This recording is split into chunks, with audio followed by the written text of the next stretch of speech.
हमें पूरी लाइफ सिखाया जाता है सक्सेसफुल बनने के लिए अच्छे से पढ़ाई करो, एक अच्छी जॉब लो और फिर एक घर खरीदो, एंड उस घर का लोन चुकाने के लिए हमें पूरी ज़िंदगी काम करना पड़ता है। लेकिन असलियत में जो लोग एक्चुअली सक्सेसफुल हैं एंड जो टॉप 1% ऑफ द कंट्री में आते हैं, वो इसका बिल्कुल ऑपोजिट करते हैं। एंड अब वो जो 1% लोग हैं, ऐसा ज़रूरी नहीं है उनके पास बेस्ट ऑफ द क्वालिफिकेशन होगी, बट वो फिर भी मोस्ट एजुकेटेड लोगों से ज़्यादा सक्सेसफुल हैं, क्योंकि वो सटली ऐसी कुछ हैबिट्स फॉलो करते हैं जो उन्हें लाइफ में और फाइनेंशियली आगे रखता है। सबसे पहली हैबिट है taking action before you feel ready. हम हमेशा एक वो परफेक्ट सिचुएशन का वेट करते हैं कि यार जिम जाना है, मेरे पास वो जिम के कपड़े आ जाएं उसके बाद मैं जिम जाऊंगा, या वो फिटनेस बैंड आ जाए जो मैं बहुत अच्छे से कैलोरी कैलकुलेट करूंगा, या फिर मेरे पास वो कैमरा आ जाए ना उसके बाद मैं कंटेंट क्रिएशन चालू करूंगा। हमारे पास हमेशा एक एक्सक्यूज़ रहता ही है कि यार ये मिल जाएगा ना उसके बाद ही मैं स्टार्ट कर लूँगा। हम हमेशा वो परफेक्ट सिचुएशन में ही अटके रहते रहे रैदर देन एक्चुअली स्टार्टिंग। मतलब ज़रूरी नहीं है अगर मैं ट्रैक करना चालू करूँ, बट या फिर मैं एक पहले जिम जाना तो चालू करूँ, या फिर मैं वो कंटेंट क्रिएशन चालू तो करूँ जॉब के साथ रहते रहते, या फिर मैं वही वो बिज़नेस के लिए भी थोड़ा सा ट्राई मारूँ जॉब के अंदर रहते रहते। हम हमेशा वो एक एक्सक्यूज़ बना देते हैं कि यार ये हो जाए उसके बाद मैं करूँगा, एंड वो दिन कभी भी नहीं आता। लेकिन सक्सेसफुल लोग कभी भी एक्सक्यूजेस नहीं बनाते या परफेक्ट सिचुएशन का वेट नहीं कर देते, वो बस स्टार्ट कर देते हैं। दूसरी एक बहुत अच्छी हैबिट है, वो है टॉक अबाउट फाइनेंसेस। इसका ये मतलब नहीं है आप सबको जाके अपनी सैलरी बताओ या सबसे अपनी सैलरी डिस्कस करो।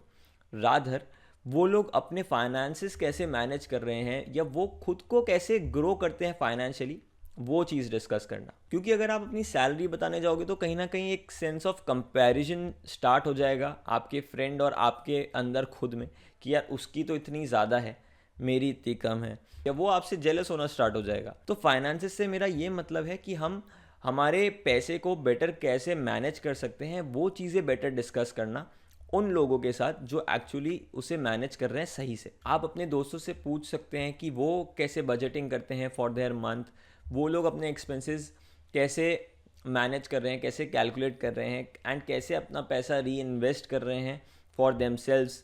तो जब आप ये सब चीज़ें डिस्कस करेंगे तो आपको पता पड़ेगा कहीं ना कहीं कि आप क्या गलती कर रहे हैं, एंड शायद कहीं ना कहीं आप खुद भी एक बेटर तरीका ढूंढ लें अपने पैसे को बेटर मैनेज करने का, या ऐसे चैनल सब्सक्राइब कर लें जिससे आपको आपके पैसों को बेटर मैनेज करने का तरीका समझ में आ जाए। तो इससे आप कभी भी क्लूलेस फील नहीं करेंगे और अपने पैसे को बेहतर मैनेज कर पाएंगे। जो अब थर्ड पॉइंट है वो है ऑप्शन पैरालिसिस।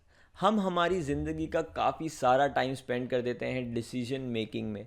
मुझे कौन से कपड़े पहनने चाहिए, मुझे नेक्स्ट बेस्ट इन्वेस्टमेंट कौन सा है जहाँ पे इन्वेस्ट करना चाहिए, मुझे कौन सी एसेसरी पहननी चाहिए, मुझे कौन सी घड़ी पहननी चाहिए, मुझे कौन से जूते पहनने चाहिए। रादर हमें कोशिश करनी चाहिए कि हम हमारे ये जो लाइफ के बेसिक प्रोसेसेस हैं उसे कैसे स्ट्रीमलाइन कर सकते हैं। जैसे हम ट्राई कर सकते हैं जो भी हमारे वर्क क्लोथ्स हैं उससे थोड़ा स्ट्रीमलाइन कर दें, या फिर हमारे जो भी इन्वेस्टमेंट्स हैं उसको थोड़ा ऑटोमेट कर दें कि वो अपने आप SIP मोड पे चले जाएं, सो दैट हम उसके बारे में ना सोच के हमारा वो टाइम सेव करें एंड खुद की ग्रोथ के लिए वो टाइम इन्वेस्ट करें जो हमें हमारे गोल्स की तरफ और फोकस्ड कर देगा। अब जो फोर्थ पॉइंट है वो है create more than you consume. आज की तारीख में हम ऐसे एरा में जी रहे हैं जहाँ पर टन्स ऑफ कंटेंट बन रहा है डेली। हर बिजनेस बना रहा है, हर इंसान कंटेंट बना रहा है, एंड ऑन एन एवरेज एक पर्सन रफली अपने दिन का 1.5 घंटा कंटेंट कंज्यूम करने में बिताता है। काफ़ी लोगों का नंबर इससे कहीं ज़्यादा होगा, बट आपको मेक श्योर करना है कि जितना आप कंटेंट कंज्यूम कर रहे हो उससे कई ज़्यादा खुद के लिए क्रिएट भी कर रहे हो। क्योंकि अगर आप इन कंटेंट कंपनीज़ के CEOs का कंटेंट कंजम्पशन टाइम देखेंगे, वो 10-15 मिनट या 20 मिनट होगा max. You ready? Screen time. Hit Yeah, general. screen time. It's more than 4 minutes. And वो कहीं ना कहीं कंज्यूम करने से ज़्यादा क्रिएट कर रहे हैं आप सभी लोगों के लिए। तो क्रिएट करना स्टार्ट करिए, ना कि सिर्फ कंज्यूम करना। जो पांचवा पॉइंट है वो है मल्टीपल इनकम सोर्सेज। ये सबसे कॉमन पॉइंट है लेकिन सबसे ज़्यादा मिसटेकन पॉइंट है, क्योंकि जैसे ही हम मल्टीपल इनकम सोर्सेज सुनते हैं हम लग जाते हैं कि सारी इनकम्स एक साथ मैं क्रिएट कर दूं जहाँ से मेरे पास बहुत सारी जगह से बहुत सारा पैसा आ जाए। लेकिन इसकी रियलिटी थोड़ी अलग होती है, जहाँ पर आपका गोल होता है कि एक इनकम को आप एक सब्सटैंशियल अमाउंट तक स्केल करें एंड उसे थोड़ा सा सिग्निफिकेंट बना लें, एंड देन आप सेकेंड इनकम पे शिफ्ट हो, ताकि वो इनकम थोड़ी स्टेबल हो जाए एंड खुद से सर्वाइव करना स्टार्ट हो जाए एंड पैसिवली आना लग जाए, एंड फिर आप सेकेंड इनकम को ग्रो करने के लिए उसकी तरफ मेहनत करते हो एंड उसको मास्टर करते हो। एंड जो रिच लोगों की सिक्स्थ हैबिट है वो है दे लर्न टू से नो।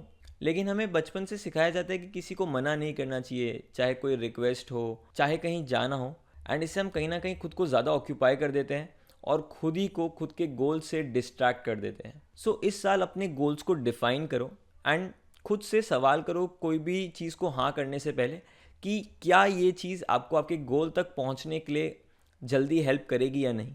अगर नहीं कर रही है तो उससे अवॉइड करो एंड अकॉर्डिंगली अपना डिसीजन लो। एंड अगर आप ये सारी हैबिट्स फॉलो करते हैं तो आपको कहीं ना कहीं अपनी लाइफ में कोई एक डिसिप्लिन दिखने लगेगा एंड आपकी लाइफ की ग्रोथ कहीं ना कहीं बढ़ जाएगी। तो ये सभी हैबिट्स को फॉलो करना स्टार्ट करो। See you in the next video.